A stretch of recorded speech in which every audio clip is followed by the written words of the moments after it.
Hi everybody, welcome back to Amateurs Guild Season 2! And that's it, we're done. Okay, so we're going to jump right into it with a preface because it is meaty. So let's jump in. We met our adventurers as they arrived in Rune, this massive kingdom home to Bjorn, the human king and fabled hero of the Forever War. As our adventurers were chosen to meet the king during the annual Salvation celebration, things quickly turned for the worst as they found themselves in the middle of an assassination on the Dwarven princess Ara's life. The gang fled the scene, followed by royal guards assuming them to be the murderers. As more hooded assassins appeared, one outed himself to be a spy and helped the gang along with Yara, a tiefling woman, escape from this crime scene. Eventually forced to take a purple potion of transportation to avoid capture, the gang, along with Yara and their new ally Rhaego, blindly teleported, but not before Lacey discovered 3 books that seemed to call out to her and stored them in her bag. Appearing in what seemingly used to be the Circle of Fire's headquarters by Rhaego's memory, the gang searched for a way out, discovering a glowing green pixie with no memory, who joined them in defeating a basilisk and escaping. Pale Scales melted off his hand with a potion. And Lacey discovered a secret black potion that she proceeded to hide from the group, but don't worry, that won't be important at all. Teleporting into the sky and falling into the Great River, the gang came across a peaceful village of Tieflings and helped to divert Dwarven forces from attacking their lands, at least temporarily, and Madras, returned to her normal elven form, officially joined the party. Borrowing a ship from Raulis, the leader of this village, our adventurers sailed to Seabog's home, a tiefling monastery up the bay of the Great River. It was here he discovered his friend and master Kairos and had entered the Forbidden Crypt, and they sent out after him only for Kairos to touch a palatine, and the orb of great knowledge and terrible power left him critically injured and blinded. With Kairos being looked at by the healers, the monastery council requested an audience to learn more about what happened with Kairos and his reason for searching for this knowledge. The gang explained the plight of the Tiefling village and how Kairos was looking for knowledge as to what was possessing the dwarves to act so maliciously. With the help of a mysterious dragonborn sorcerer and a strange wood elf druid, the council agreed to help the party with defending the village. Kairos woke briefly from his coma and warned Madras that they are coming from you, warned Pale Scales, do not trust the wizard, and told the group the dwarves are not what they seem. With an attack on the shores of the monastery by the dwarven soldiers, the party quickly moved to meet the villagers and help defend against this dwarven onslaught, even after a mysterious assassination attempt on the already comatose Kairos. Defending their tiefling friends, the gang fought the dwarven forces valiantly until an unexpected betrayal saw Pale Scales teleported away from the battlefield and into a cage where he was greeted by a wizard saying, "It's good to see you again." The rest of the gang then suffered through a series of unfortunate and statistically improbable events, with the dwarven captain throwing a potion at you that you all recognized to be the Circle of Fire's call for help signal, as hooded figures eventually each successfully grappled the 3 remaining party members and used their purple potions to bring you into a dwarven prison lined with guards waiting for your arrival. And that's where we're starting Season 2. It was just us 3? It was just you 3. Yeah, okay. I wasn't sure if it was... There was a 4th hooded figure who stayed back and fought. It seems to be that they were targeting you and didn't see the 4th one. So, didn't need that 4th person. Now, the gang, minus Pale Scales, find themselves in a dwarven jail cell, unable to use magic and with 3 levels of exhaustion. Holy fuck. In this dwarven jail cell, you appear. You see that you're surrounded by dwarves in rags, prisoners, hungry and afraid, most of them, with some looking like former guards and warriors now stripped of their ranks. The cell is carved into a rock wall with only cell bars made of steel rather than stone. Beyond the bars, you can see a massive dwarven civilization sprawling and built into the side of stone with a huge gap in the middle that seems to become more narrow as you go up. You would be able to put together that this is inside an actual mountain, as many dwarves reside inside. where you seem to be near the top of the mountain, and from your narrow view of the entire structure, you can see that things are less populated up here, but more and more lights and buildings start popping up as you can barely see as you look down, alluding to the city becoming more and more densely packed the lower you go. So, the three of you appear, completely flabbergasted at what has just happened. And you see there are dwarven guards, as well as the three hooded figures that teleported you there, all staring you down, weapons pointed at you. And the dwarves say, you're our prisoner now. Surrender all your weapons and armor, and we won't kill you. Yet. Hi. One dwarf says, hi, and the other one hits him and says, like, shut up! Did we see him get... You saw Pale Scales disappear. With Ardane. Fuck, we don't know. You have no idea where he is. He has no idea where he is. Ardane has no... No, I'm just kidding. No one knows. Okay. Fuck.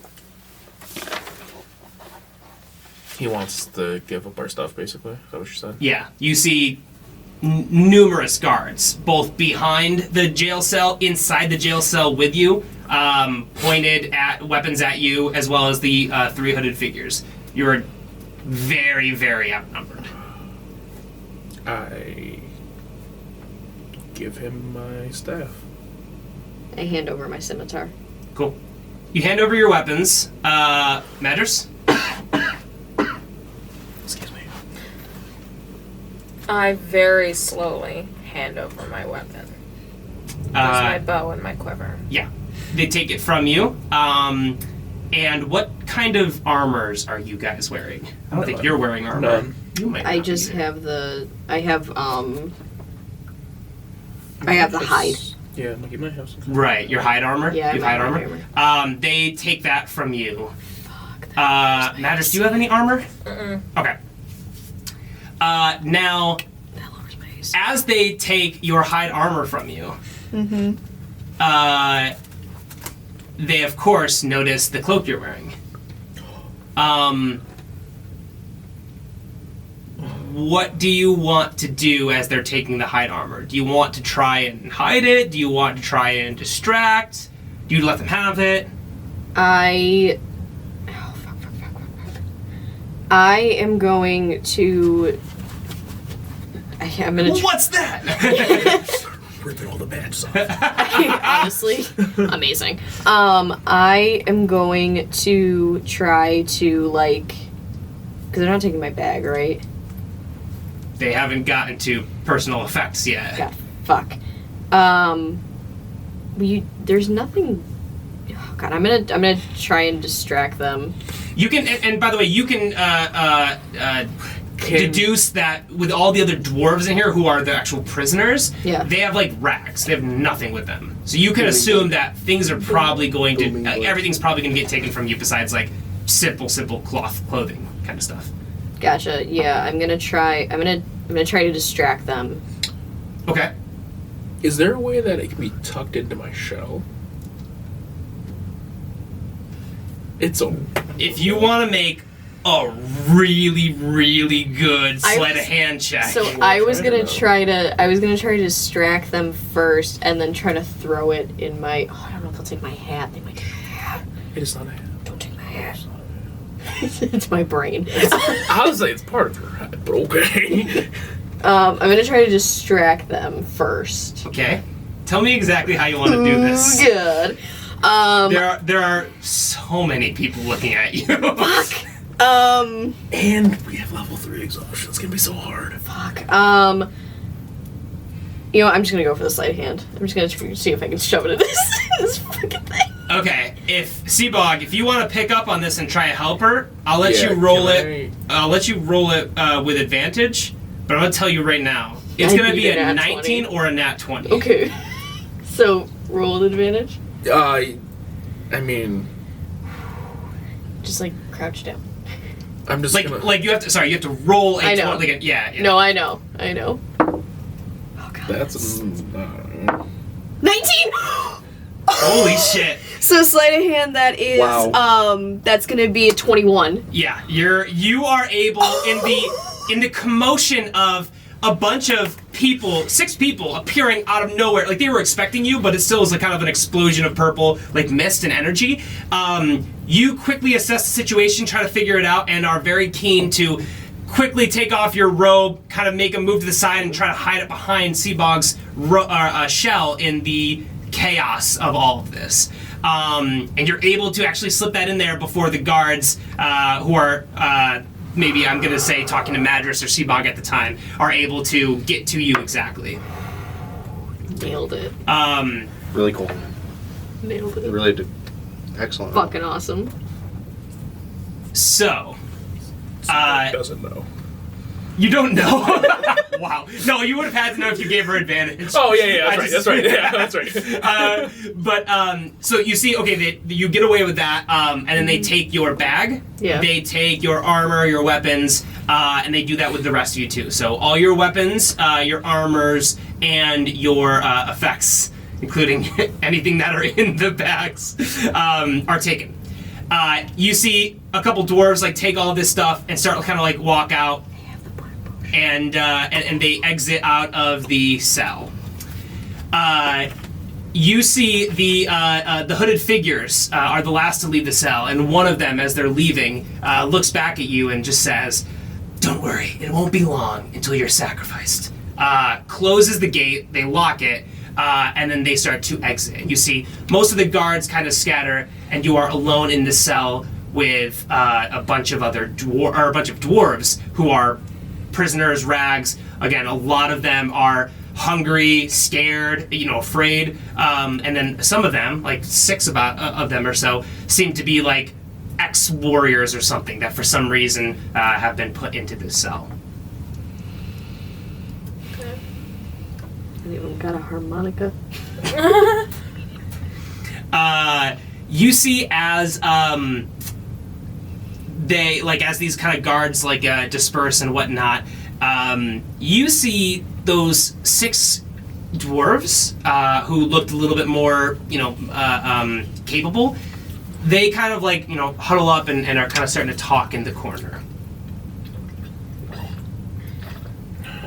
Hi. You see they keep talking to themselves. Hey. Yeah, I'm just gonna go up and I'm gonna poke one of them in the back. Hey. You see he's like, "Stop, knock it off," and just pushes you back. I think they're actually bigger than you. Dwarves are probably bigger than you. Yeah. You just hear me go. I go, oh god, no. You see them stop. You see you start to just cry and get louder and louder. And you see they're talking. You see one of them, this dwarf with crimson red hair, is chatting with them, kind of leading the conversation, and just kind of keep looking over. Is like, all right, so the planet, and he looks over you and just kind of makes eye contact, looks back. So we're gonna do it. So what are you crying about? You pushed her. He's like, I'm sorry, we're trying to find maybe a way out of this cell. Okay, don't cry, you're just gonna bring more guards here and they're gonna beat us up more. What are you guys even doing here? 'Cause we know. He's like, you have to have pissed off somebody. Obviously we did, that's so you know as much as we do. Glad we're on the same page. He just sits here, is like, I don't get it. I mean, it makes sense for us to be in here. We decided not to go along with this whole new direction that the Dwarven Empire is deciding to go. You see, he just kind of looks what very direction? pissed off. He says, "What do you mean, what direction? They brought you here. You must know." We would like to know more. He says, "You guys don't know about what's happening with the dwarves?" We know a little bit. He says, he's like, "Well, I guess I don't really know what's happening on the outside world. I figured it was all just kind of residing more so in this cave, but." He's like, looks at you all and just says, the king has been completely misled and lied to, and he's practically possessed by this ringleader, the archmage, or whatever the hell his name is, of the Circle of Fire. You don't know his name? Of the archmage? Yeah. He's like, I don't know him other than that he leads the Circle of Fire. He's so possessed? They are together, though? The archmage or the king? The king. The king is not in his right mind. I mean, why else would he be imprisoning his own people, his own blood, and just sending out apparently armies to send other people to these prisons. Perhaps because he believes it and doesn't care about his people? He says, well, that would be the first time in his 80 years of reign that he just decided to suddenly give up on freedom. He's like, the king is a good dwarf, but he's been misled and he's been taken advantage of and convinced that to make things right, to bring the dwarves back up to their strength before the atrocities of the Forever War, that we somehow need to just attack all the Tieflings, that they are the scapegoat, and it's ridiculous. He's like, but this isn't what the dwarves really stand for. So what's your plan? He's like, well, maybe you can help. He kind of looks over at the rest of his gang, and they kind of circle up, and he's like, all right, come over here. Come over to this corner. So they kind of bring the three of you in and circle around, and he says, okay. I am here on purpose. I let them capture me, along with some of my best mates here, and our goal is to break out some of these other dwarves who have been imprisoned, so we can bolster our armies, and the true dwarves can take back the kingdom from this archmage piece of shit hooded dick, basically. Good words. He's like, thank you. I'm somewhat of a politician myself. He says, I purposefully got captured here to figure out what they're doing with these prisoners, but also hoping that we can break down these bars and free the people in here. He says, I got a plan, and I think it's pretty good. And he goes, show him the plan. He points toward the dwarves. The dwarf just runs face first into the gate, slams back onto his back, and says, it didn't work that time, but I'll keep trying. Just keeps like trying to knock himself. He's like, okay, stop. We're gonna try it all at once, but it's gonna work. I know it. I helped to commission these jail cells to be built years ago. I know we can break them with enough power. We just need enough people inside, and maybe some of you guys, especially Shell Dude over here, could give us the push that we need. I mean, I'm the strongest one, though. He says, She's kicked my ass. He says, fuck yeah. He gives you a Short fist bump. He gives like, short queen. All the dwarves get super pumped about this, and he's like, all right, shut the fuck up. Everybody shut up. We gotta do this the right way if we're gonna get out of here. He says, okay, so what do we have?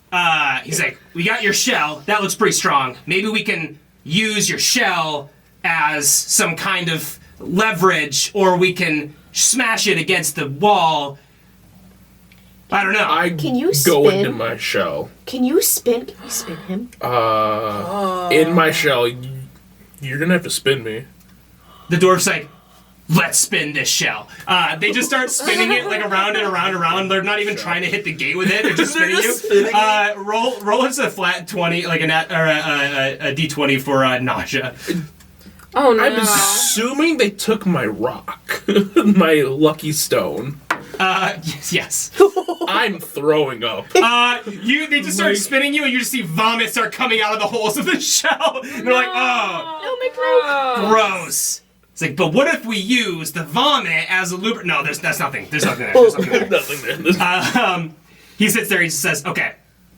All right.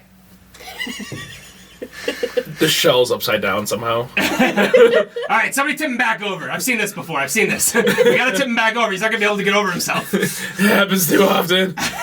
Where am I? He says, okay, so what we're gonna do is wait a second, because the guards are coming back in increments, so we probably don't have enough time right now, but we're gonna wait for them to come back. When they leave again, and they bring some people in, we're gonna have to then use our time wisely, try and break down this gate, and rescue those people who have been taken to be sacrificed before they get sacrificed, and then we can make it to my hideaway. Sound good? How long do we have until they're sacrificed? he says they come in different increments, so they come every few minutes to bring take somebody. someone. Big yikes. So we gotta play cool. For You got once. a harmonica? He says, you see one guy just gets really upset, and he's like, they took Willie's harmonica. Willie. It's the only thing he had to live for. You know, Willie just kind of kicks a rock like in the ground, just kind of looks down. Have we Listen, any? Willie, we're gonna get it back. That's what this is all Have for. we any idea of how they open the cell? Do they have keys? He's like, yeah, I'm assuming they got keys. Yeah. they took my weapon, but they didn't take my ring. I can still do magic. He's like, you can do magic? Do your magic.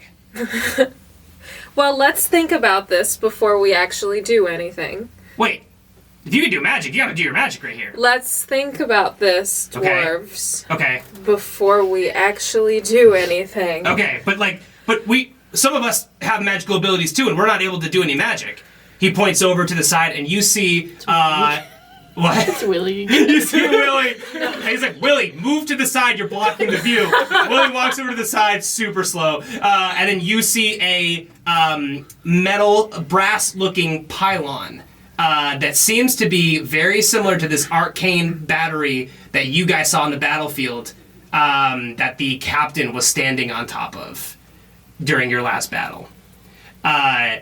This is like this radiating energy source, and he says, listen, ever since they started putting these up, nobody's been able to cast any magic unless you have the device that neutralizes it. Yeah, this is when they took over. He's like, the Circle of Fire came in, started convincing the king of all this shit, and then started putting up these pylons, so anybody who agreed with them had the power to use their magic, and anybody who didn't, couldn't. And that's why we also all feel like shit right now, because it makes you feel like shit. It's a shit pylon. Can we break it? Can we break it? He's like, well, we can, but it's on the other side of the gate, so we need to get out of the gate first. I mean, Willie did just kick a rock. Can we throw the rock hard enough? That's a real small rock. It was an idea. As that happens, you hear the footsteps of other guards, and he's like, shut the fuck up, everybody shut the fuck up. And he just kind of acts like, they all just kind of like act like they're all depressed and mopey again. And you see two dwarven guards come in. Give me a perception check as they walk in. 13. I got a 20. Not nat.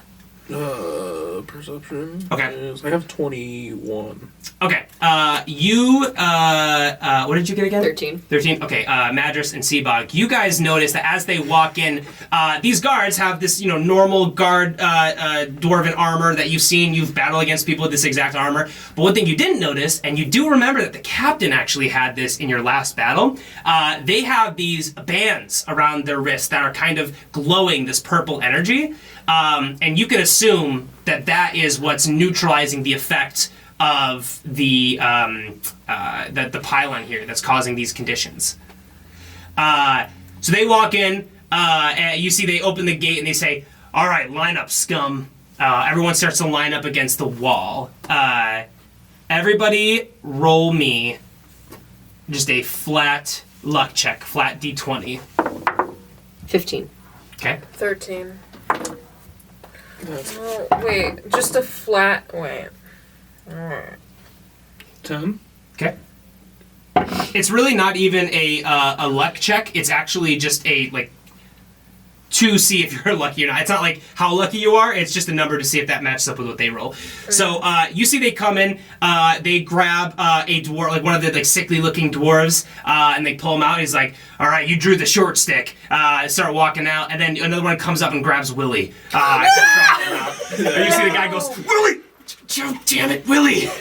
And he walks out, and Willie just looks all sad as they kind of drag him around the corner. They close the gate. Give And he him back his harmonica! He goes out of eyesight, and then the card says, "Where he's going, he's not gonna need a harmonica." And then Willie just gets dragged out and says, "Guys." This dwarf with red hair, it just goes like, "You stay strong, Willie. We're gonna get you out of this." As they kind of disappear out of view in the side, he goes, "Okay, we're gonna wait a second. We're gonna take down this gate. We gotta do it for Willie." You see, they line up against the wall. He says, I think the best idea, ram this gate as hard as we freaking can. Am I the ram, or am I helping push? He says, you know what? Let's have you be the ram. That Dude, sounds like a great in the idea. shell. He goes in the shell. He's like, fuck yeah, let's rock. They grab all sides of you in the shell. They say, all right, guys, we don't have a lot of time. So what I'm going to do, mechanically how this is going to work, is we are going to roll a D4 plus 2 to see how many attempts it's going to take before the guards come back and witness this. Okay. And then you don't know also what the HP basically of the bars are. But what I'm going to have to do is everyone just roll a strength check, and I'm going to have the dwarves also roll it. And it's going to have to add up cumulatively to the number. If it doesn't hit that number in the first hit, the gates don't break, but the gate overall strength will get lowered. So there's a certain amount of HP. Even if you fail an attempt, it's going to lose HP, and you're going to keep doing that until you get it, and you want to get it before the guards come back. Just a regular strength. This is Nat regular 20. strength. Oh! I told yeah. y'all I was the strongest one. Fuck yeah. Okay, dope. I got an 8. What I'm going to do is I am going to... What's your strength modifier? 0. For the sake of simplicity, I'm just going to double that. So that's a 40. What did you get? 8. Okay. 13. Okay. And then we're going to roll for the dwarves. So I'm just going to multiply them by... Strong baby. Strong baby. Okay. You see, they pick up the shell, fucking haul it. Lacey is just leading the pack, throws you the hardest. You see you just slam into the bars. You see, like, dust fall. The bars, like, bend a little bit. They haven't broken quite yet. But they kind of pull it back. You see this dwarf with, like, crimson hair. He says, let's do it again! For Willie! Go ahead and do it again. And that's been one time. Only a 9. Oh, they rolled well that time, though. Fuck. I rolled a Got an nothing. 11. 11, you got a what? I got another 13. 13, okay. 9. 4, Put 9, too much into the first 33. Yeah.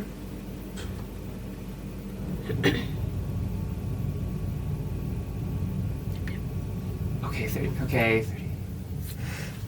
Okay. Math. Oh, super close. Okay.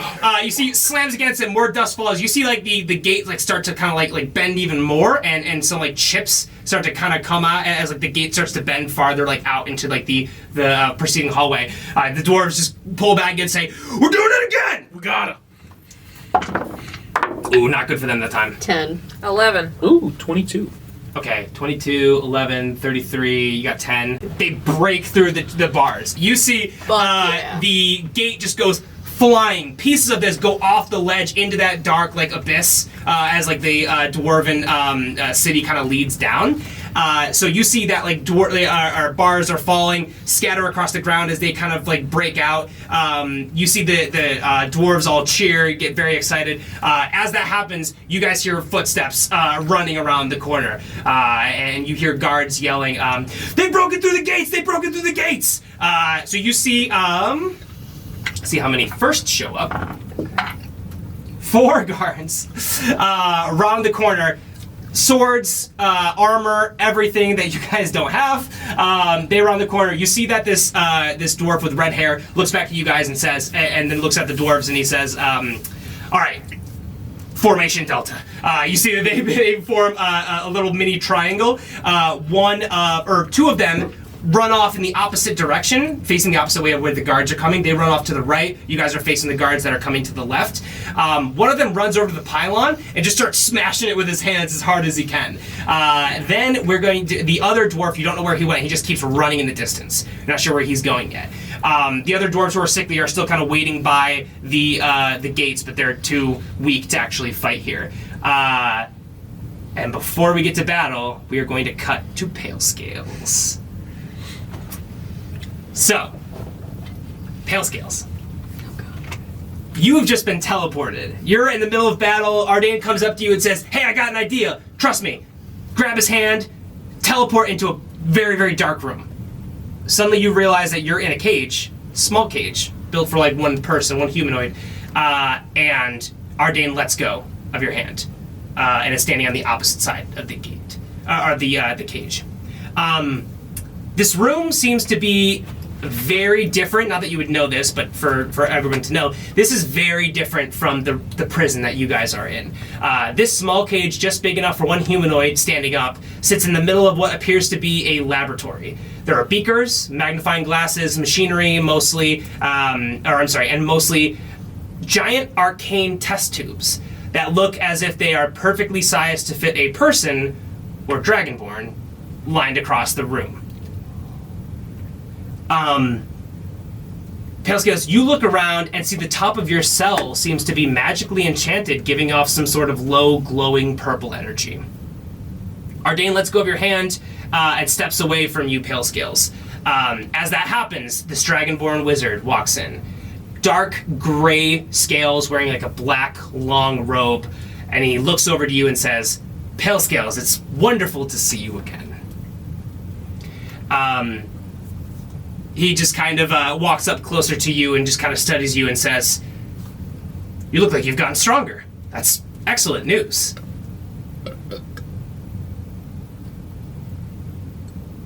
He looks over at Ardane. Ardane just kind of is like, he's good in battle, but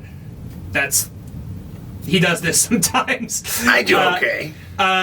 He nods. I cast Ice Knife. You stick up your hand. As you try to cast, you feel the energy just kind of come out of your hand and just dissipate instantly before it goes anywhere. You can like feel like a heat as the glowing from above you, this purplish energy, starts to kind of vibrate above, and you can deduce that something is absorbing your magical abilities. And you see that this wizard looks at you and he says, now don't worry, we're not here to harm you, but for our own safety, we're not allowing you to cast any spells right now. You're damn right for your own safety. I'm gonna freak out. And I grab the bars and I just go, where's everybody? Where are my friends? He says, that's a very natural reaction. Yes, you can't do this to me! He says, listen, Palescales, just hear me out. Oh, settle down, okay? He looks at Ardane. Ardane's like, you're kind of freaking out, sir. He's like, oh, I feel like that was pretty natural. No. Honestly, Ardane's like, you were kind of raising your voice, sir. With all respect. I did feel screamed at. Ardane, I felt screamed at. Ardane's like, yeah, I mean, a little bit. And the wizard just kind of nods and says, all right, apologies. See, I started shouting because you were shouting. And I don't think that's a good way to just start this conversation at all. You said it was nice to see me, and then you started shouting at me. He says, okay, I apologize. Okay, all right. Let me start over. After you. My name is So, who talks Artemis first? Olumi. I'm talking currently. Do you talk first? I am the head scientist of the Draconic Order. Does that ring any bells to you? Should it? He says, well, I'm not surprised that it doesn't, but you may not remember me, but we, looks at Ardane, very much so remember you. He starts to tell you about the Draconic Order's origins. He says, Palescales, what you need to understand is that we are the good guys here. We are on your side. I've seen you fight against the Circle of Fire, against the dwarves who have been attacking these innocent tieflings, and we want to help you. See, in a way, I'm kind of like your daddy. I kind of brought you into this world in the way that you behave now. You know, it's like your whole power, your whole, vengeance thing and trying to do the right thing, and all of this really comes from what we've instilled in you. Now, don't get me wrong, you deserve... Did you put a mushroom in me? He says, no. But... Is that why I'm magic? He says, no. Because Mushrooms... you fucked with my mushroom shit. He says... My mud ball. Mud ball? And you see that Ardane's like, it's a very long story. wasn't even there for just that. go with it. He says, mud is equivalent to magic. He goes, okay, let's say that. You touched my ball. You touched... Is there more than one? He says no. You touched my balls. We gave you your mud balls. Your balls were a gift from us to you. You're welcome. He says, I didn't ask for these balls. He says, listen, I know you didn't ask for these mud balls of magic power. But let me tell you why we gave them to you, and maybe it will start to make sense. He says, originally, the Forever War was the reason why the Draconic Order even exists. He says, our initial goal was to develop, to research tools and develop magics that could help us aid in our allies' fight against the Tiefling Empire. Before they had been defeated, before the Forever War had ended, they were the biggest threat that Angea has ever seen, and we were trying to support our allies, the Alliance, to defeat them and save all of Angea from this horrific civil war. He says, while our paths split years ago, Stormrock, the Dwarven King, Terra Cassir, the Elvish Queen, and Bjorn, the King of Man, they were all founding members of the Draconic Order. He says, we were the ones who built the God's Forge, after all. You don't know what the God's Forge is? He says, okay, well, you'll find out about it soon enough. And honestly, although all accounts report its power was a little bit less than what we had hoped, it is still something that we took a lot of pride in because it was one of our strongest moves against the Tiefling Empire. All I'm trying to say is that nearing the end of our war, the end of the war, I should say, our allies started to believe less and less in our research. We, fair enough, had a couple of shortcomings. That God's Forge, for instance, was not as powerful as we had thought. We really had high hopes for it, but Bjorn reported that it was just not powerful. It didn't work at what it was supposed to do, which was craft a weapon that could end the war. But even though that hadn't worked, we'd learned so much for it, and we developed other technologies, and we started to progress and try and find new ways, new technologies, new research to stop forever wars from ever happening again. When the war ended 5 years ago, everyone acted as if we're fine, like this kind of evil won't happen again. But we're wise enough to know very differently from that. We know that it's only a matter of time before evil comes back around, and we want to be prepared for it, unlike we were during the Forever War, when it first began, when everyone was caught off guard. So, what we had done was we started to work on creating a weapon that would be able to be a deterrent against evil powers ever trying to invade, conquer lands, destroy lives and ways of life and everything that we hold dear in Angea. Now, initially, the God's Forge was our attempt to build a weapon, a physical weapon. That didn't pan out. We decided maybe the issue was that the weapon needed to actually be a hero, somebody who could be instilled with power and that could act in their own volition, who knew right from wrong and was able to stop evil from happening and could act when it was needed and apply that diplomatic side of it if needed even to come in. It wasn't just some weapon that anyone could wield. It would be a person that we all could trust and rely on. He says, that is you, Pale Scales. You are that weapon. Our methods may have been crass. They may have made others think very lowly of us. Did we experiment on a lot of young Dragonborns? Yes, we did. But we did it in order to try and destroy this evil. You must understand that. I can't remember before I was 11. When did you start this process? He looks back and says, Pale Scales, I realize this might be very difficult for you to hear. But you need to understand, this process was only going to create fruitful results if we brought people in, Dragonborns in, when they were young, and they could be created as they grew into this weapon, and they would grow as time went on. If we tried to take an adult and turn them into this, it would destroy them. And honestly, I'm very sad to say, none of our Dragonborn tests ever survived until you. And in your power, when it binded to you, you didn't know how to control it. And that was our shortcoming. We thought we could help you, but you were too powerful, you were too erratic, you didn't know how to control this yet, and so you escaped. You made me this way. He nods, he says, we made you into a hero. We just didn't have the chance to teach you how to wield it. You made me a bomb. He says, You're the reason I can't get close to people. You're the reason the people I did get close to aren't around. And there were more kids before me? he says, unfortunately, yes.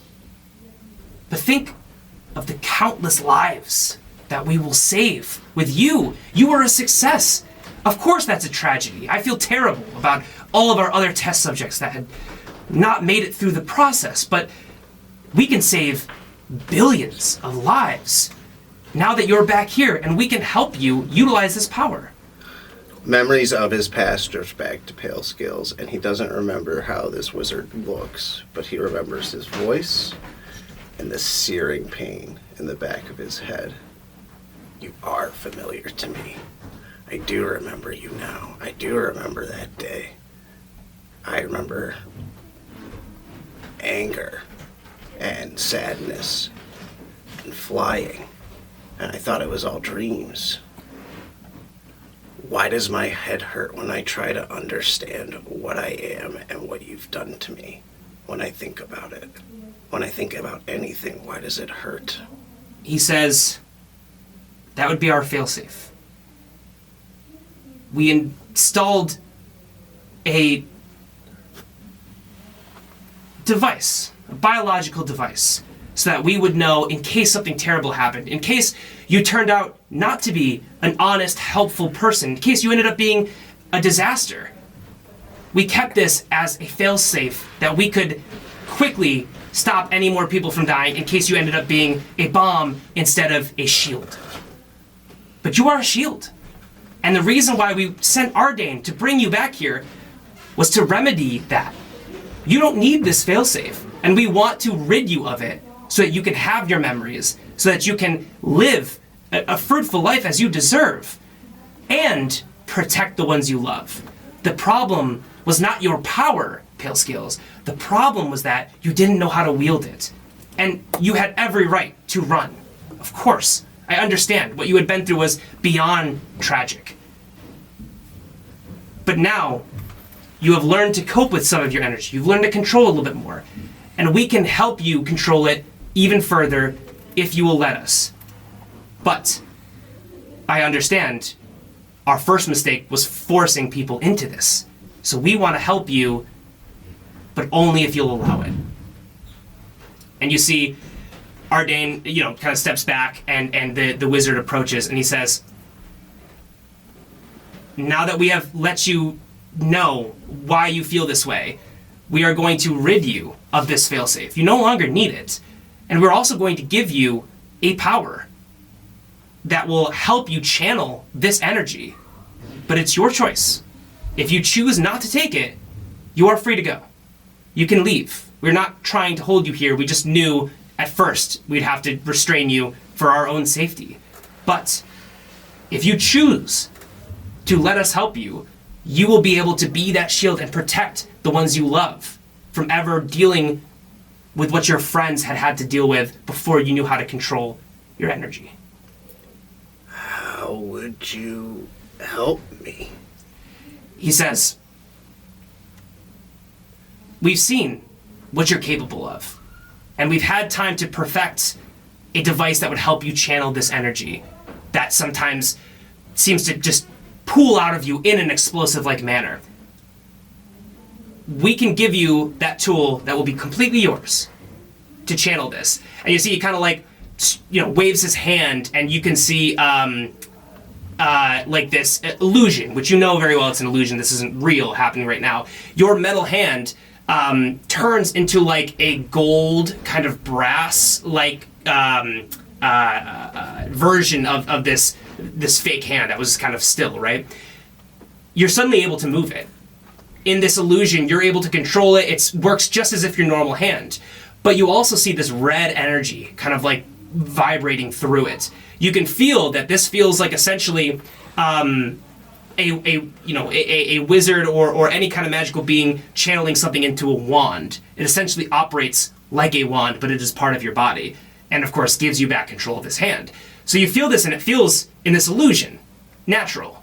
You know this hasn't truly happened yet, but this is a glimpse, Artemis says, of what we could give you. We could give you back your hand. We could give you a way to channel this power and make you even stronger. If you choose that. He says, your friends are in grave danger, and we didn't know everything that Circle of Fire had planned for this attack on the Tieflings. We knew this was coming. We sent Ardain to meet up with you guys and help the Tieflings. We do not have anything against them. We want to protect everyone in the realm. But we actually think taking you at this moment ended up being incredibly serendipitous. You now have a chance to free your friends who have been taken by the Circle of Fire. He says, I realize you might not know what has happened. He kind of puts up an illusion on the wall, and you see the battle at the river, this Tiefling village, still going on.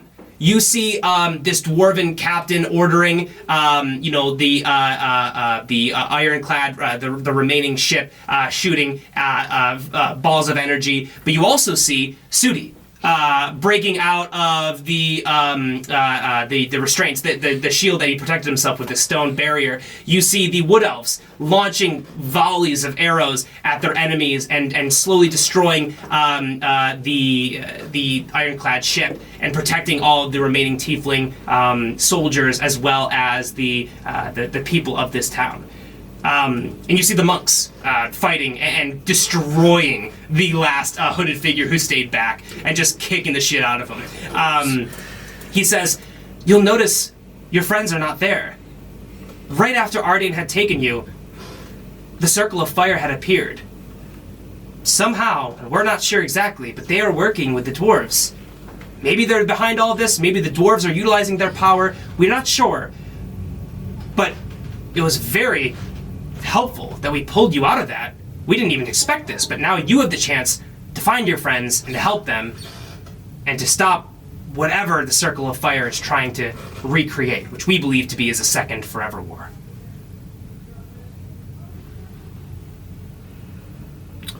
Out of character, how able am I to intuit if he's telling the truth or not? My wisdom's pretty low, my intelligence is pretty low. If you want to roll a insight check.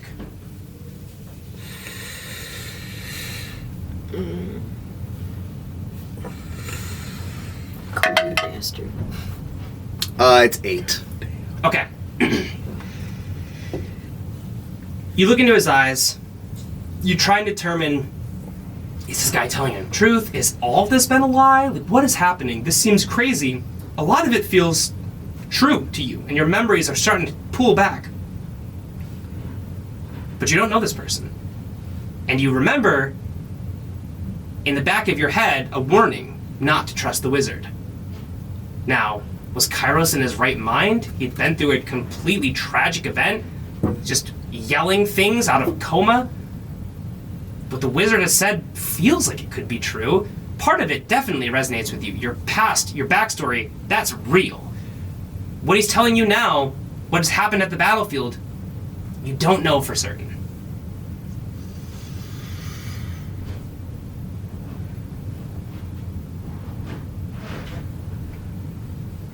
Pale Scales thinks to himself for a moment, and he places his actual biological hand around the opal that he wears, his arcane focus, which before to him felt like an object of significance but not familiarity, but now it feels different. Now it feels like family, and he remembers that this is something that his real parent, whether that is Artemis or not, gave to him at a far younger age, not necessarily remembering any other details. He asks, thinking of the hand as similar in arcane focus, this all sounds really beneficial. What do you get out of it that I'm not hearing about? Because this just seems like really weird level of generosity from a guy who didn't feel the need to tell me any of this until just now. He nods and he says, we are very limited. We are not what we used to be. When you escaped, that was our last-ditch effort. We had thought this to be lost. We had thought you were some sort of failure that we had to go maybe correct. And then we saw you trying to live a normal life. We realized you were not a failure. We had not intended the transition to be so reckless. And for that, I do apologize. But it's exactly what I want for you to see your true potential and to protect the realm. I've devoted my life to this. That's all I've ever wanted. And I can completely understand if you can't trust me. But at the end of the day, you're everything that I wanted you to be. You are a force for good. You have partnered with strong allies. You have stood up to evil whenever it appeared. You may have pickpocketed a few people, which we can look past, because when it came to it, when push came to shove, you did the right thing. He says, you've already given me everything. I know that you will be a force to stop this new evil that is spreading. I simply want to help you further if you will let us. How do you give me my hand? Can you tell me? He says, as we were learning and experimenting and trying to create you, we knew that harnessing this energy might be difficult. We never expected it to be as catastrophic as it was when you'd first binded to your new power. However, we knew that a tool might be necessary for you to be able to channel this, especially as you were still getting used to this new power, this almost unnatural power to your body. So we had always had plans to create this, and once you had escaped, and we realized you weren't a threat, and you were instead a force for good, I went back to work to perfect this device, because I could see that you had everything you needed except a medium through which to channel this power. And we have perfected that. And that is why Ardain has come to you now and brought you here. If I say no, what happens to my friends? Nothing. He says, you can go help your friends. We have suspicions of where they are. We believe that what we give you would help you save your friends, but it is your choice.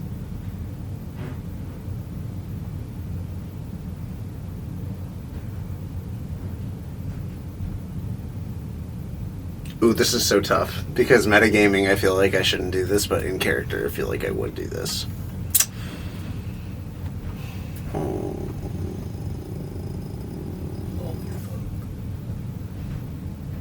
Bastard.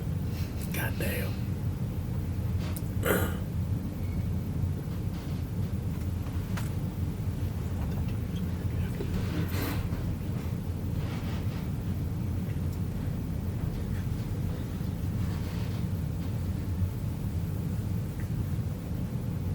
I think I want to leave. He nods. This is a lot. He nods and he says, well, I would, of course, be lying if I said I wasn't,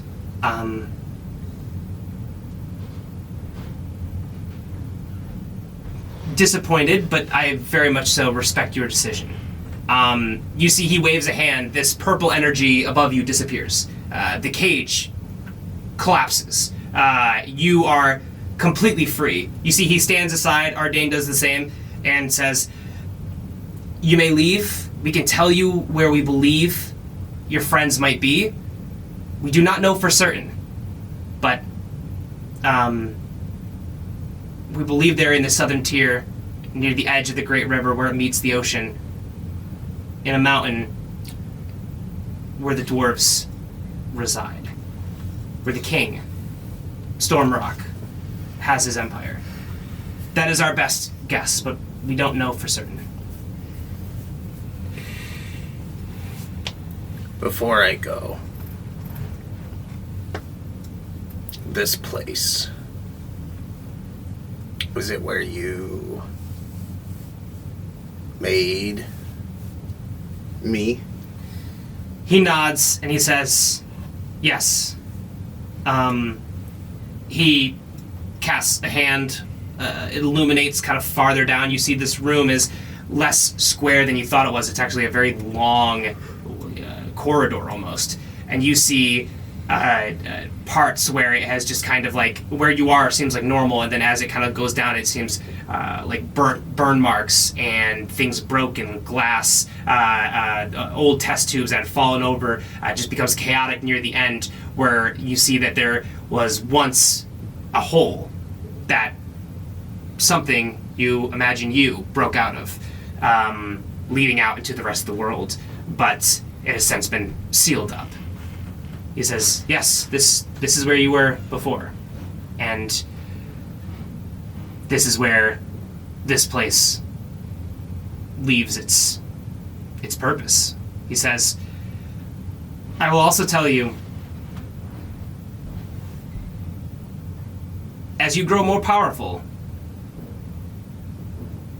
you will outgrow the needs for a device that would help you channel your energy. It may become more reckless. We don't know. But I worry that if you do not accept this now, it is still your decision, but if you do not accept this now, I worry that it will not be available to you in the future. May I see the device? He says, it's a spell. And he kind of shows you the illusion of your hand again. He says, that is what the apparatus will be. It will transform this crude, forged hand into a completely working, powerful medium through which... He says, it's great craftsmanship, but you understand what I mean. Ardain says, like, it's pretty sick, sir. He says, yes, of course, but you'll have full function again, which of course is nice to have anyway, but more importantly, it will give you a way to channel your power, and it will give you access to a power that you do not have right now. Your name is Artemis. He nods, he says, yes. You said you were my father. In a way. Where am I from, if not here?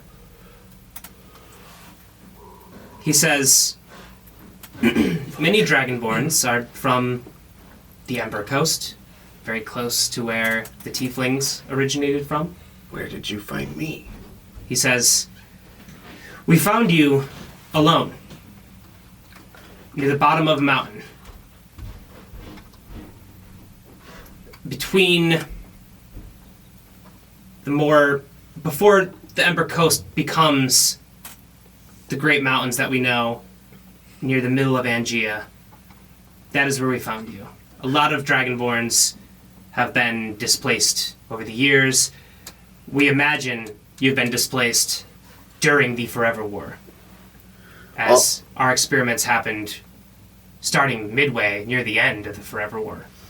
All of this is information that is very difficult for Pale Skills to process emotionally about his origins, his past, the children that came before him, but almost even more painful is the idea that his real parents, whoever they were or are, abandoned him, and his grip around the opal, which he's quite tightly clenched the entire conversation so far, loosens.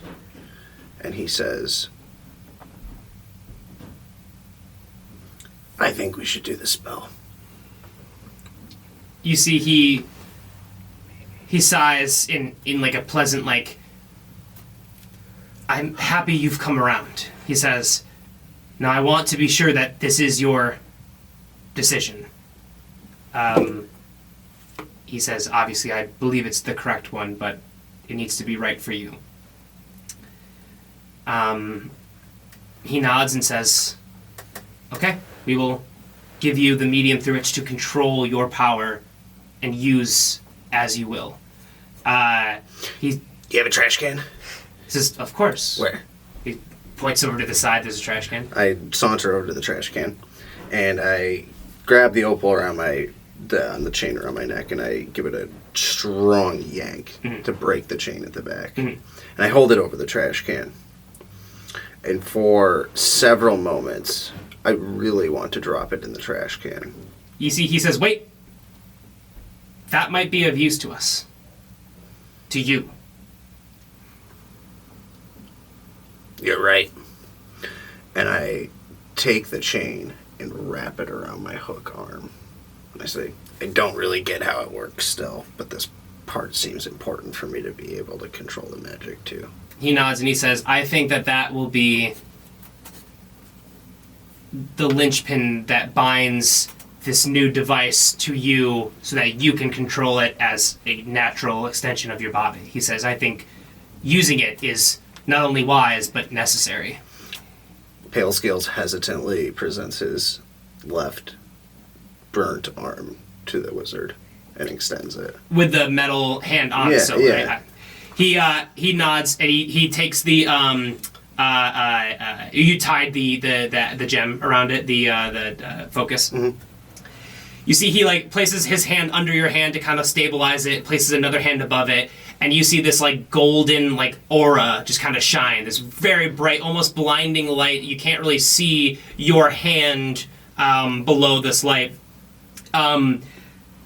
But you feel a very strange sensation, not bad, but strange. It just feels like this cold metal has adapted to the temperature of the room. It's gotten, chillier in this laboratory like setting. But you slowly feel almost as if your hand that had frostbite is warming up by a fire. You kind of feel the sensation of feeling come back to it that you haven't felt since this first potion had burned it off in the Circle of Fire's old establishment, their old base. You slowly start to feel almost as if your hand was asleep, but you're starting to get mobility back in it, that kind of like pins and needles like feeling as you're able to start to move. You remember to be your fingers. You haven't been without it that long. It feels natural. This cold metal starts to feel warm, almost like flesh. And then as the light dims, you see your metal hand has turned into this golden, with art, beautiful engraving design of almost like scales that look like they're like a normal dragonborn's hand, but of course golden. Your fingers move completely naturally as if they were a part of your hand, but of course make slight metal-y sounds as you kind of move around. You turn your arm over and your arcane focus has nested itself perfectly into the right above your wrist where a watch would be, for instance. It kind of looks as though the engravings have melded perfectly into hold it, almost like clasps for a diamond ring. And you see in the engravings just this you almost didn't notice it, but you can see when you look closely and you examine it, especially this first time, this red energy just kind of radiating from it, kind of moving from your hand to your fingertips, and then kind of coming back and moving to your fingertips, coming back and moving to your fingertips.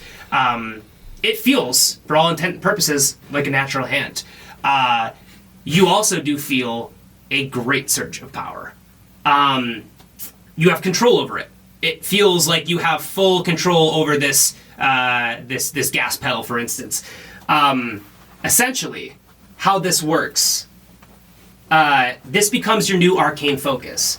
It allows you to cast spells even when other things would stop you from casting spells.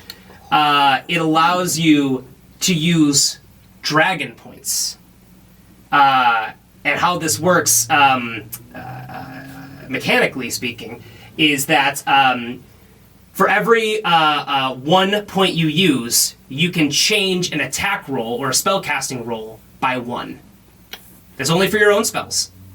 And you can use this basically as a charge. Now, you must make a wisdom saving throw as well. And you know that this energy is much more managed, but it is not fully under your control yet. You still need to grow into this. And Artemis tells you this. He says, This will help you, but it is not the end-all, be-all. Your energy, your power is something you're going to have to grow with. So when you use this power, it should be in detrimental moments. You should use it very sparingly, but you can use these dragon charges, and you essentially get 3 per long rest. But you can change your attack or spell casting roll, not ability checks, but attack or spell casting attack by 1 for each charge you use. And you can also double up on charges if you like to, but it makes your wisdom saving throw more difficult. And you don't know exactly what will happen. And Artemis also admits, he says, I do not know. If you are unable to control it by using too much energy at once, it can have disastrous effects. So be careful with it, but it could get you out of some very difficult situations. Okay.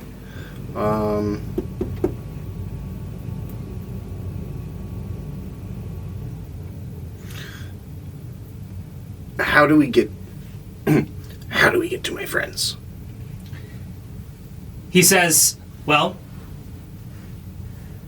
I don't know exactly where they are. I think they're in that mountain.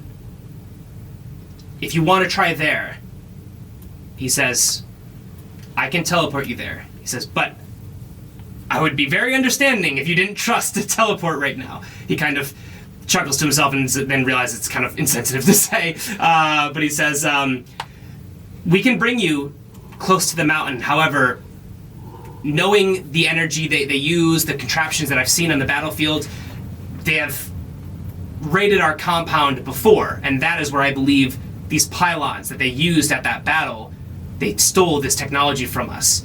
So I know if they are utilizing this in a battlefield, they are most likely utilizing this in their city to protect themselves from outsiders.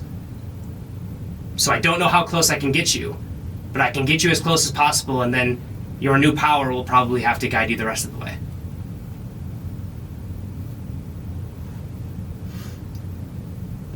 Is the douchebag gonna come with me? Ardain says, I believe I've served my purpose. If you would like me to come, I will. However, my duty is fulfilled. No, I definitely don't want you to come. He looks a little hurt, and he's like, okay, Except that's as fair. except as collateral. He says, well, that doesn't...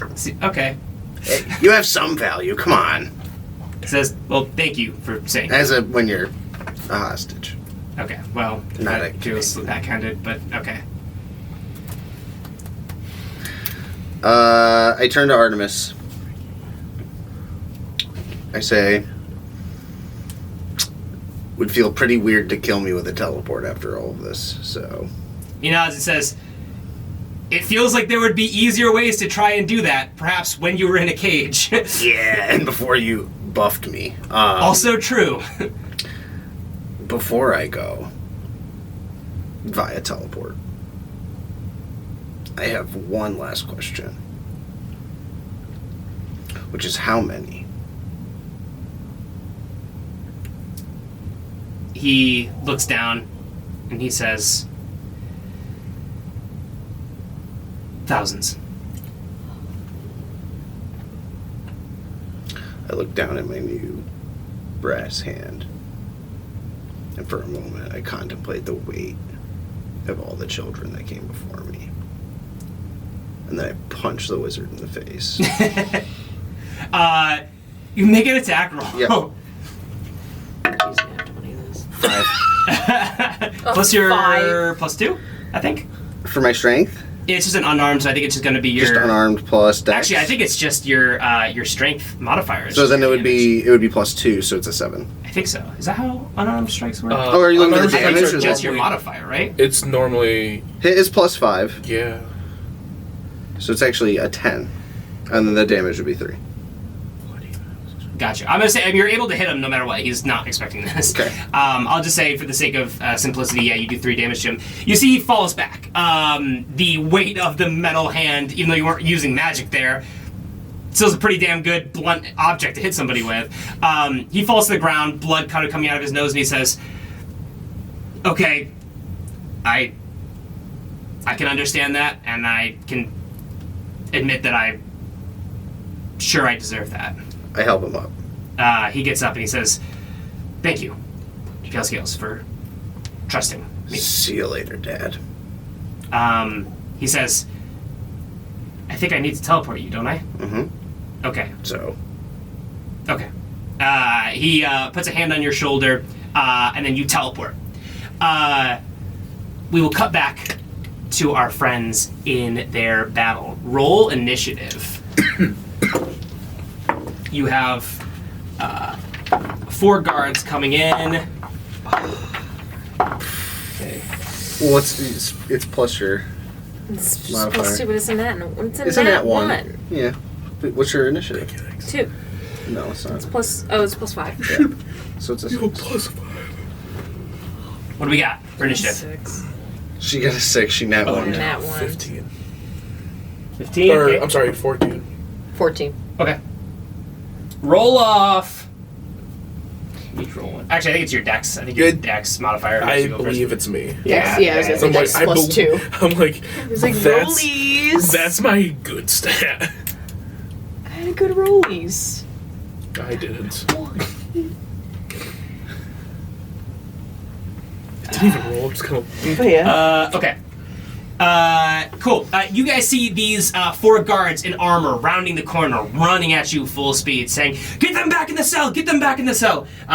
And you see Bog as you break through this gate. Obviously, that's before the guards come around. But you basically break through the gate, and I'll say, just for fun, I mean, you can give the flavor if you want, but you come out of your shell in midair as you were kind of almost thrown. Catch yourself, almost fall off the edge into this abyss. Oh. Catch yourself. Okay. Realize it's kind of a narrow bridge you're fighting on. Yeah, you grab him by like the shell, or Grab does he by have a the tail? tail, yeah. You have a tail? I can't remember. I think we established that I do have You some do, Yeah, that makes I sense. Just slide for the off. fun of Oh, it. that's right. Yeah, Yeah. you have to have a dude off. Yeah, you grab his tail, just holding him back. This little tiny person holding. no. You pull Seabog back in, and then Seabog, you see these guards running at you, and you are first to go. Now, You rolled terrible. I know. All right. So, where's wait, what did you roll again? what did we? You had a 14. Yeah, we I think had that was the 14s. highest one, right? Yeah. That was the Yeah, highest like one of everybody. Yeah. that's terrible. Yeah, yes, everyone's just bad. Okay. See? So where? Oh yeah, I cried. So they're like over here. The doors that are coming to attack us. Where's the pylon in relationship to us and them? Behind you, like It's 10 right meters behind behind us. you, yeah. So guards are coming in from the left, pylons over to the right. And one dwarf is just like And punching one at dwarf's the already pylon. Yeah. just wailing. Yeah. Do I see like some?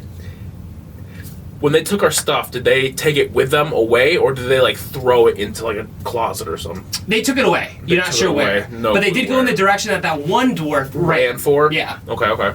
You can probably deduce that he's trying to get something to help. Yeah.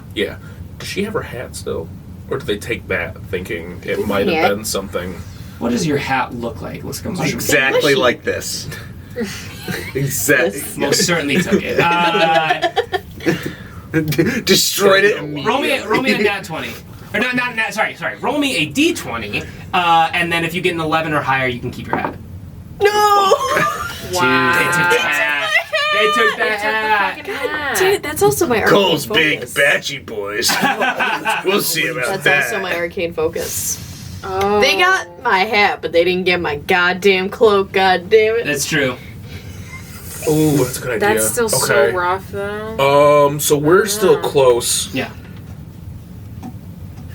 Oh, fudge. I want. The robe didn't have any AC kind of thing, right? It didn't give her an AC bonus. Did No. it? Okay, I didn't think No, so. That's fine. just my hide. Magic cloth. Magic claw. I'm still going to. Oh, shoot. I'm gonna take it off. I'm gonna take the cloak I have out, stickers. hand it to her, No spell. say, "Go help." Stickers. I'm going to give you your Not robe, stickers. point you in the direction of the pylon, and say, "Help him." I gave you the robe. Oh. I'm giving you the robe and telling you to go help him with the pylon. And how wide is this gap? Probably like 10 meters. So pretty kind of wide. Okay. It's probably like the length of this room. Like Okay. that Yeah, is the yeah, width yeah. of it, and like that would be like the jail cell that you just broke out of, and then this would be the Where they're coming. No. Oh, Oh. no. Then they're like that's the width They're of coming it. this way. Yeah, they're coming that way, and then the pylon's that way. Okay. basically, Okay. that house. Yeah. That does actually. Okay. So I'm going to. Matt gave me those for you. They're not close yet. They're coming closer. From- I'm gonna hold the rest of my action until one comes within range. Okay. Cool. That will go to the dwarves that you were in the cell with. They No, I'm sorry. It should go to you. I'm should- sorry. yeah, it should That's be right. yours. say I forgot. had I wrote it wrong. rollies. Maybe. Go ahead, Liz. I hate this. It's just a button. Lacey's gonna throw on her robe and Nice. she's gonna run over. Yeah, she's clothed now. She's gonna run over. Everyone's naked. She's gonna run over to the Feels pylon. no different. She's gonna run over to the pylon. God damn it. And she's going to. She's gonna rip off one of the buttons that is the steel mirror. Cool.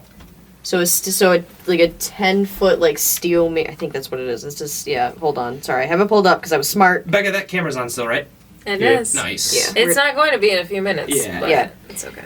So I pull off this steel mirror, and I'm just gonna Steel chair. I'm gonna take the mirror and I'm just Yeah.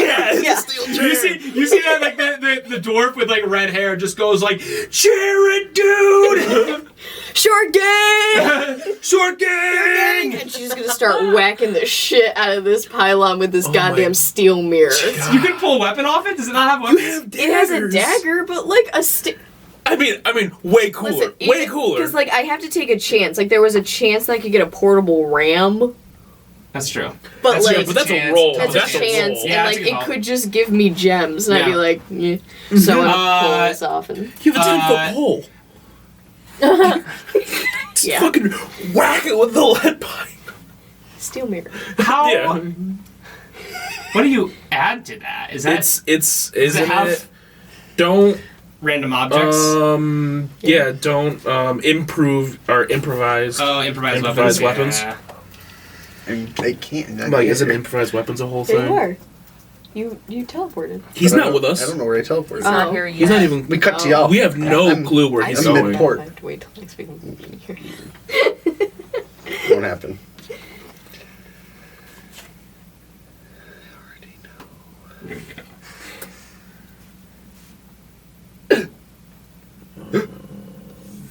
Steel mirror. So she's. What weapons are you proficient in? I think it's at my discretion. No, Scimitar. she should have. She should be proficient in like light stuff because Of gnome. like light are. I don't think finesse.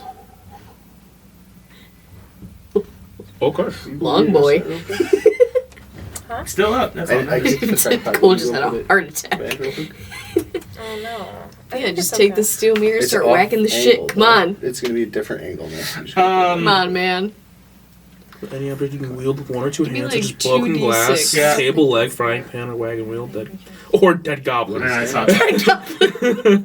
Oh no, my goblin boys! I could have You're used not gonna get to your room so I can go do it? Oh, 1d4 damage. Okay, got it. Aw. So it's, it's Oh, going yeah, to there it be is, 1d4 yeah. bludgeoning damage. In 2 minutes. lame. Yes, very. It's steel. Okay, go ahead. You don't have to make an attack roll on it because it's just a pylon. But you can just 4 points of damage. 4 points. You roll a d4. You got a 4. Yeah, Nice. I got a Okay, 4. cool. Solid. Sweet. Okay, you see, your steel. What is it? Steel mirror. Steel mirror. So the glass shatters instantly. Fuck yeah. And then Metal you as just shit. keep whacking it. You see the other dwarf who's just kind of punching it with his bare fist. Is like, yeah, destroy this thing. You just keep slamming it. Right now it's fun, but you are dealing some damage to it. It's a Okay. big metal pylon.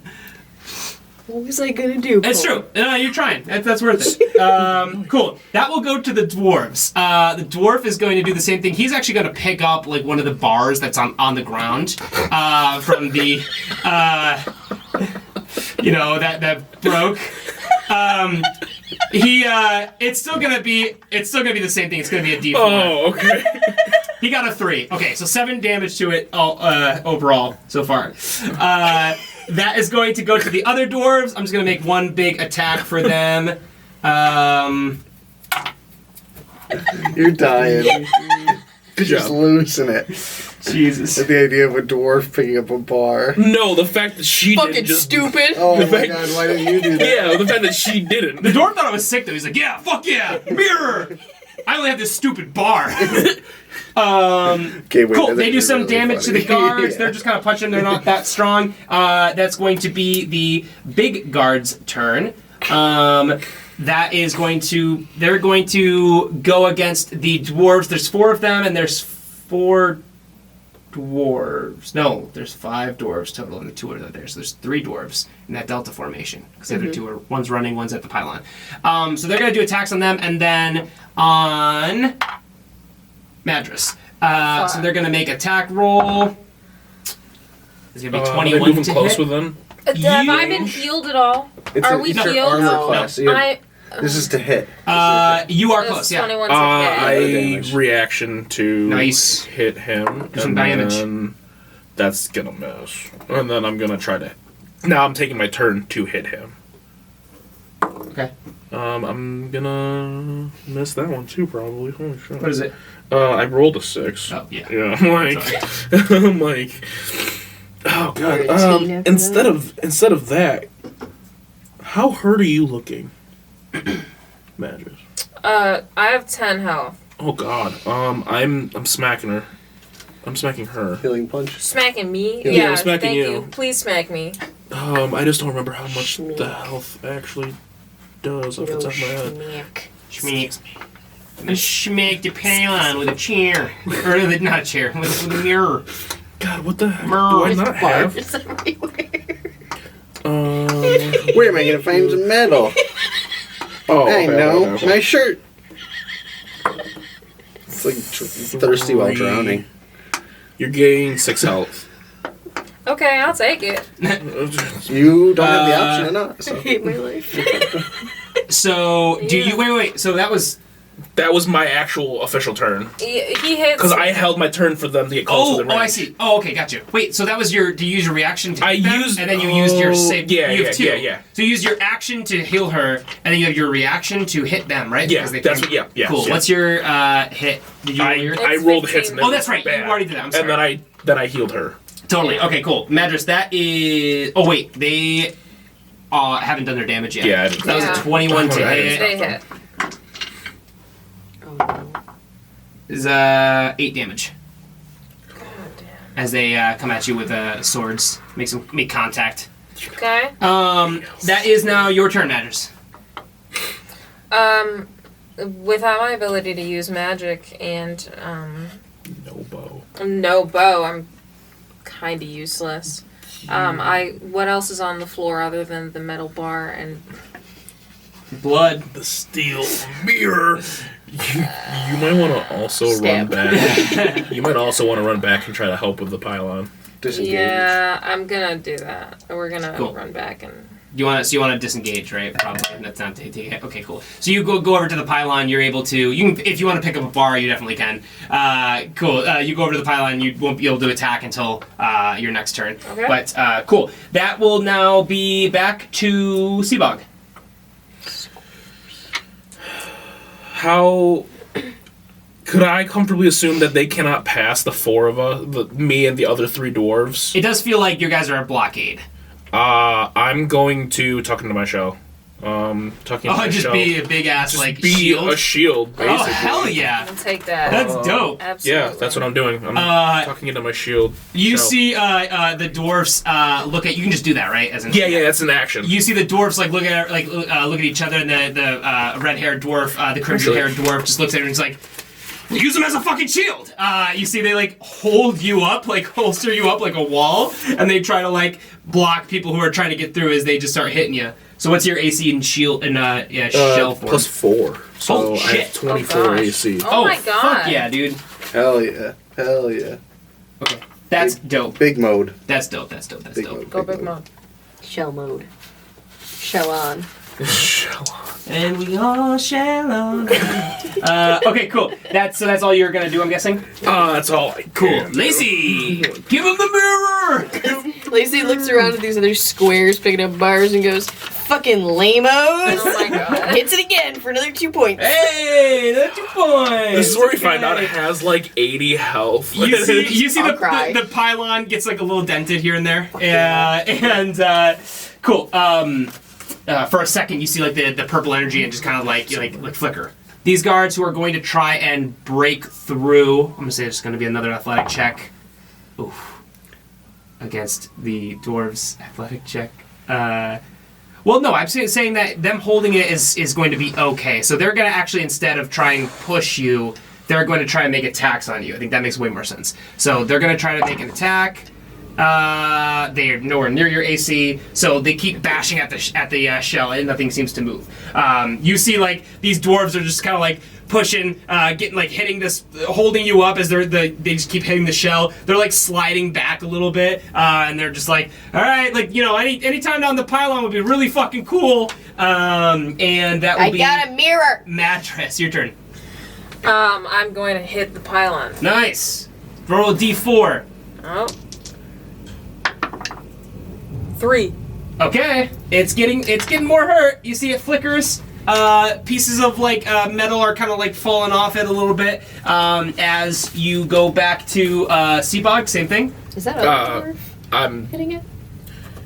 Yes, I'm sorry. He should have didn't hit hit it. it You're last. totally right. Just one damage. hey. Every Dang it. little bit Hey, counts. it counts. Hell yeah. Any news on what's going? Any word or sight on what's going on with the dwarf that vanished on us? No. Not yet. Okay, that's fine. I mean, I'm not moving, so He's running. I can't do anything. Okay, so you're just holding. Yeah, All right, I that's can't going do to be anything. to Lacey.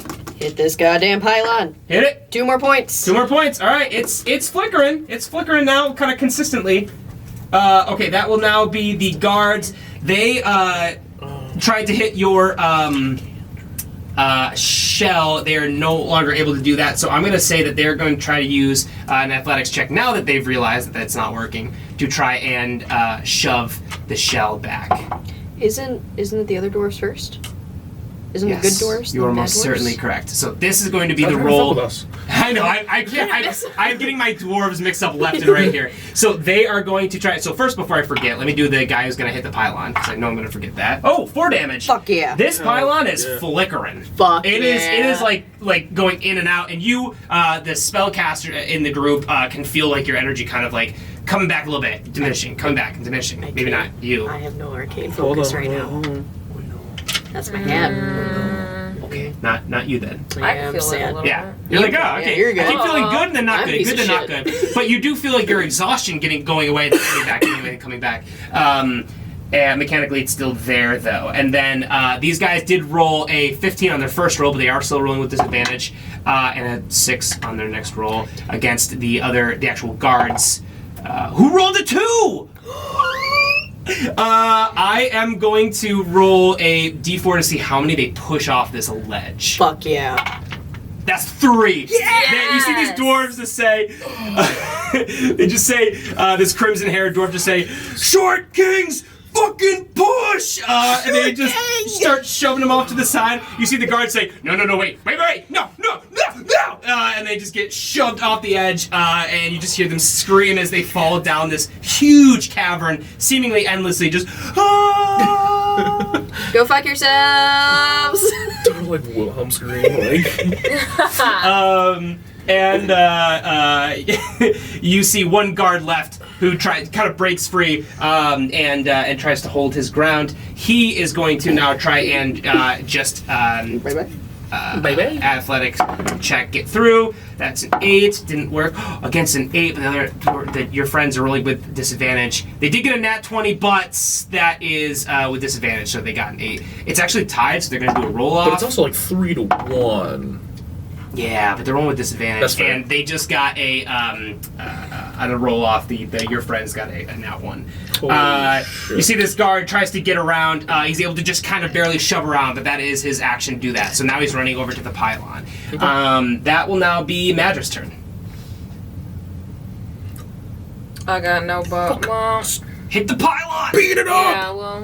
Yeah. Smash that shit! I'm gonna smash. Okay. Smash. Smash. Smash. 1. That's all you needed. Yay! Literally, you couldn't not do it. Didn't have to roll for it. Awesome. Yeah, I know. I could have told you that, but it was less fun. So you just take this bar, break through. You see this Yeah, pylon pretty fun. shatter. This like metal just kind of falls up to the side. This arcane light just dies out and just kind of evaporates into mist. Exhaustion is gone.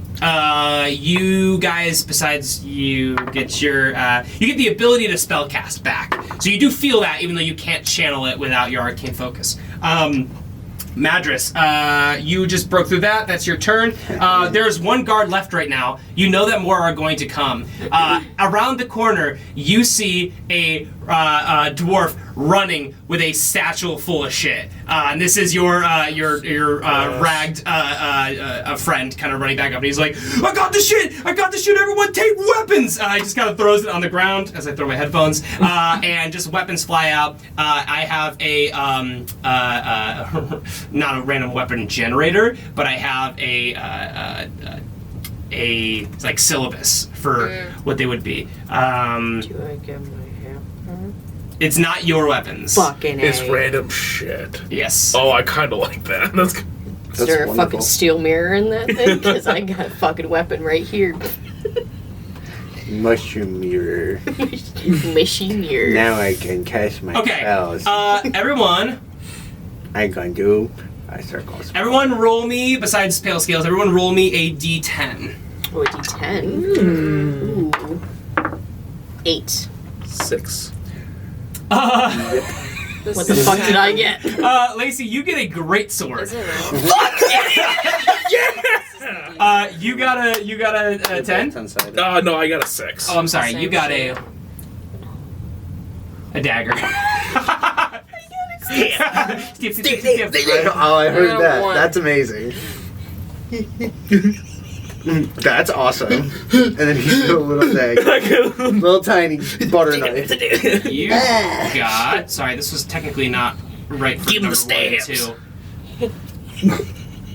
You got a javelin. Oh, okay. Okay, cool. Everyone else gets random weapons as well for the sake of math. I'm not going to have them do You that. know. But you see this guard just kind of looks around as everyone picks up weapons. This one guard sitting there sees the pylon has gone down and just you see like a bead of sweat rolling down the side of his face. That is going to be... Seabog, we haven't done your turn yet, right? No, it should be back to me. That's your turn, yeah. You're still in your shell. Does it take an action to get out of it? It's a bonus action actually, so sweet. it works out real well. I'm gonna hop out. I'm going to hit him. I'm just gonna punch him because the knife actually doesn't help me. Yeah. Oh my freaking god, my rolls. That's another 6. I'm gonna spend a key point and try to I'm gonna try to hit him again. Okay. And I don't do anything. I rolled a 2. Lacey? With its sword like 3 times the size of her? Oh yeah, Lacey saw this sword and went, mine! And immediately picked it up. She said, Looked "Fuck at the steel mirror." looked at Seabog and went, this is right. She's gonna go up to the one dwarf that was going towards the pylon and she's gonna try to attack him. With the great Fuck yeah. Roll for it. Please. Oh my god. God, what would that be? Your strength. It's still modifier? strength. Yeah, it's gonna Okay, be that's a definitely gonna be 13. strength. 13 misses. Damn it! You see, he just kind of clings aside of his armor, but Look, he's you're- looking scared now. He's got a lot of people with weapons now against him. She's- Look, you're definitely not looks at proficient them. with it, so it's just she's just strength. waving it around like, hi. I think technically you guys are supposed to roll your your attacks with disadvantage, but it's not a big deal. I thought you said we got rid of. That was before to the pylon. Oh. You should roll that with to the- disadvantage, but it doesn't Too matter. You guys I are- had a mirror. That bitch wasn't gonna that was enough disadvantage for me, thank you. That will be to the dwarves. You see they all pick up a bunch of different weapons. They look up at the one dwarven guard, and he just says, all right, listen, like, you know, we're all really on the same side here, guys. Like, I know we imprisoned you, but, like, we're all dwarves, right? And you see the crimson-haired guy goes, you know what? We've seen a lot of dwarf-on-dwarf violence lately. He's like, we gotta get rid of that. Kind of sticks out a hand. You see the other guy, like, kind of shakes it, and he's like, it's all good, brother. Immediately throws him off the ledge and goes like, fuck you, bitch! Short gang. He goes, short kings and queens! Just starts like everyone's getting pumped. You hear chants, like for other, like, not chants, but like yells for other guards and whatnot, like coming up from the lower parts of the cavern that leads down. You see that this crimson-haired leader of these dwarves looks at you guys and says, all right, that was pretty fucking sick, but we should get the fuck out of here. So he says, follow me, we're gonna go back to our hideout, hopefully fucking rest for a hot second, figure out a new plan, but we gotta get Willie soon. So he starts running in the direction that the one dwarf went to go get weapons. So the opposite direction of where you know a lot of the soldiers are going to be coming from, where a lot of the guards are going to be coming from. Where's our ship? He says, they got it. They've probably taken it. You guys probably had some valuable stuff, but we can grab that, but we gotta fucking get out of Dodge right now, at least. I gotta get it. We can regroup. He says, we can regroup, don't worry. Like, we'll get your stuff. We also gotta get Willie, so we're not out of this yet, but we gotta hide for at least a second, otherwise they're just gonna bring out, like, 20 guards. Okay. He says, all right, let's go. You guys follow him off into the distance. Pale Scales, we jump back to you. You appear at, like, the foot of this mountain. And Artemis is with you, takes his hand off your shoulder and says, I believe they took your friends here, but what does your gut tell you? As that happens, you feel a vibration in your pocket or satchel.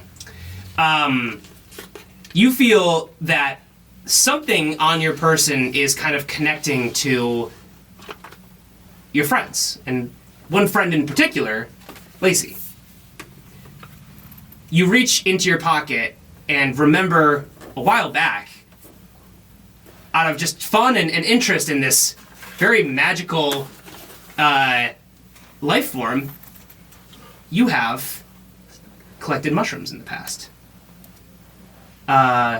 You pull them out of your pocket and hold them out in front of you.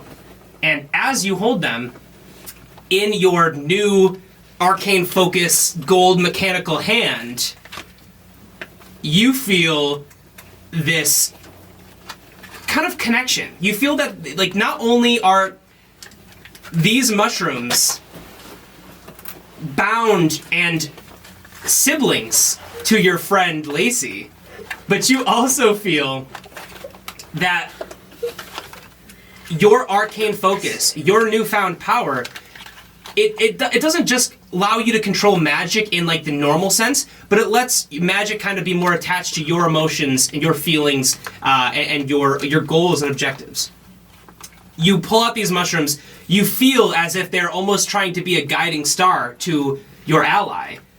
And what do you think in this moment as you hold these mushrooms in your arcane focus? I think of the sense of belonging that I feel when I am with the party, and I feel the sense of, like, safety, and also, like, I'm at the right place with the right people, like that sense of family around the holidays, almost. Not to do that for the holiday episode, but Way to like date that's us. Comes back 3 months later. Don't Yeah, worry. right. This will launch I got in my the sweater, holidays my sweater. 2023.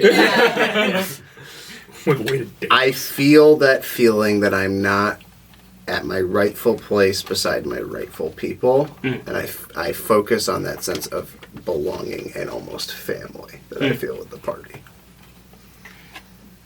Now, do you have the teleport spell? I do not. You feel this energy, and almost like the mushrooms are like about to fall out of your hand, but they don't. Kind of feels like a gut reaction as like you feel like something's falling out of your hand, almost as like you try to like scoop it back up. But that sensation keeps existing as it points you in the direction toward the mountain. You don't know exactly where they are, but you know that they're inside this mountain somewhere. It's guiding you forward, and you see that Artemis looks at you and says, "It seems like you know where your friends are, at least to some degree." He says, "The dwarves have stopped magic from being used. That shouldn't hinder you, but I cannot teleport you any closer." He says, "But I would trust your intuition. I think that these mushrooms of yours are trying to guide you to your friends." I can feel the annoying one. She's close. Sometimes annoyance is one of the strongest emotions. It's pervasive. It kind of gets How under do you your know that skin. word? He's like, that Am I arcane schizophrenic? He's like, that arcane focus is already made doing wonders for I'm you. hearing like that my friend's talking to me. What did you do to my hand? Is my brain in here now? He says, "I wish I could help you more, Pale Scales." He says, "I thank you for hearing me out and for understanding and having the wisdom to look forward despite tragedy in your past." He says, "I'm sure this won't be the last time we meet. We're definitely have a lot of darkness on the horizon, but just know we are rooting for you." And he kind of steps back and says, "Godspeed," and teleports out of there. You are at the base of this mountain, and you feel like the only option you have is to climb. And that's where we'll end our session.